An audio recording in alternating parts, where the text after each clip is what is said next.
দেন না, এইটা কি ধরনের আচরণ? এই সমস্ত আচরণ পরিত্যাগ করুন।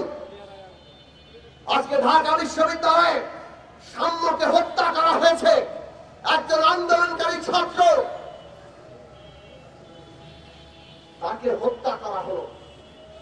এই পরিস্থিতি তো তৈরি হচ্ছে, নানাভাবে ওত পেতে থাকা দুষ্কৃতিকারীরা, ফ্যাসিস্টের সহযোগীরা নানা ধরনের পরিবেশ তৈরি করতে চাচ্ছে। আর একদল লোক নিজেদেরকে আবার আন্দোলনকারীও বলে মততন্ত্র কায়েম করতে চাচ্ছে।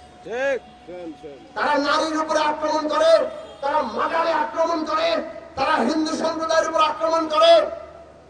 এই সব কিছু যে চলছে, আপনাদের তাদের বিরুদ্ধে ব্যবস্থা নিতে হবে। ব্যবস্থা না নিয়ে আপনারা কাউকে ছাড় দিবেন যার একটু শক্তি বেশি, আবার কারোর প্রতি আপনাদের রাজনৈতিক ভাবে আপনাদের কারো একটু অপছন্দ থাকলে সেখানে দীর্ঘসূত্রিতা করবেন।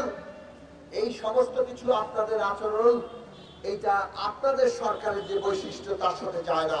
ঠিক। সুতরাং ডক্টর মোহাম্মদ ইউনূস, তাদের কাছে আমরা অনুরোধ করব, অন্তর্বর্তী সরকার প্রধান হিসাবে আপনার বিচার, সংস্কার এবং নির্বাচন, এই তিন বিষয় একসাথে চলে বাংলাদেশকে একটা যথার্থ উত্তরণে নিয়ে যাওয়ার দায়িত্ব আপনার কাছে।